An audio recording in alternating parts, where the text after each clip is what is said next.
Assalamu alaikum wa rahmatullahi wa barakatuh. Soyez les bienvenus sur ma chaîne YouTube, chaîne consacrée aux miracles et aux merveilles du noble Coran. Aujourd'hui, comme promis, une nouvelle vidéo sur le nombre d'or.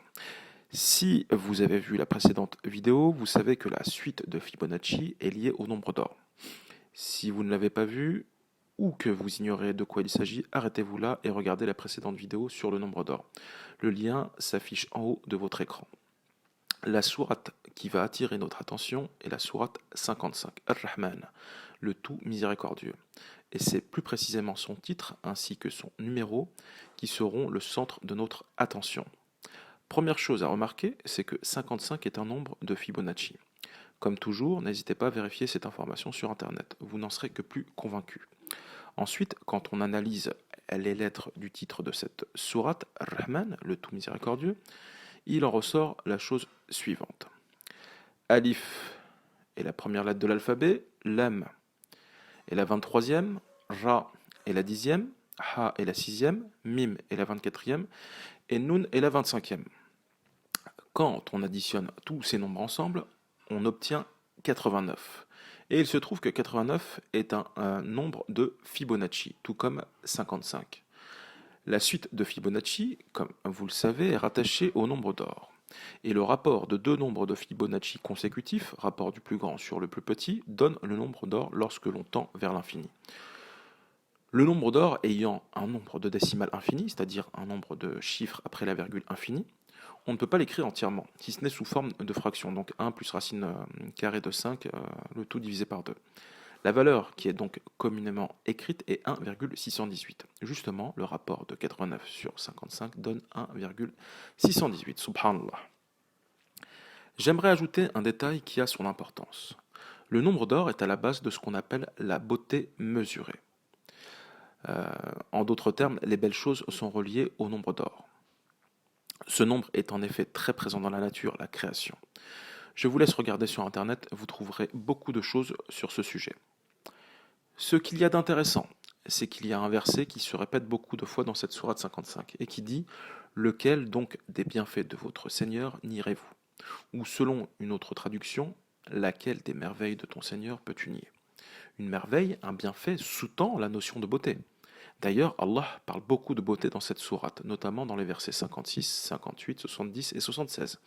Pour celles et ceux qui ne savent pas, les houris, évoqués dans les versets en question, ne sont autres que les beautés célestes du paradis, beautés introuvables sur terre. Le verset 58 résume d'ailleurs bien la chose. Elles seront aussi belles que le rubis et le corail. Nous parlons de beauté depuis un moment, mais s'il y a une chose à retenir dans tout ça, c'est qu'Allah a les plus beaux noms. Et étonnamment, la sourate 55, qui porte en elle le nombre d'or, a pour titre un nom d'Allah, c'est-à-dire Rahman, le tout miséricordieux. On retrouve cette information dans la sourate 20, verset 8. Allah, point de divinité que lui, il possède les noms les plus beaux. Cette façon d'analyser le titre d'une sourate en portant son attention sur le rang alphabétique des lettres qui le composent nous amène à faire des constatations tout à fait extraordinaires. Ceci renforce bien évidemment ce que nous avons observé par rapport à la sourate 55. Ainsi, par exemple, pour la sourate 25, intitulée le discernement, Al-Furqan, l'un des noms du noble Coran, la somme des rangs alphabétiques des lettres du titre donne 101. Je vous laisse vérifier par vous-même. On se retrouve donc avec les coordonnées suivantes, 25, 101. 101 peut être lu comme un nombre binaire, et sa valeur, en base 10, est de 5. Le lien de la convertisseuse de base est dans la description pour ceux qui veulent vérifier. Ainsi, 25-101 devient 25-5, ce qui donne 255, la fameuse valeur maximale d'un octet. Et ce qui est extraordinaire, c'est que le titre est un des noms du noble Coran. Il n'y a en effet rien de supérieur au Coran, à la parole d'Allah. Un autre exemple, pour la sourate 1, Al-Fatiha, le résultat obtenu est de 57. Étrangement, il s'agit de la 5e sourate de la Révélation, et celle-ci possède 7 versets. On retrouve ainsi le 5 et le 7 de 57. D'autres constatations peuvent être faites, mais ce n'est pas l'objet de cette vidéo.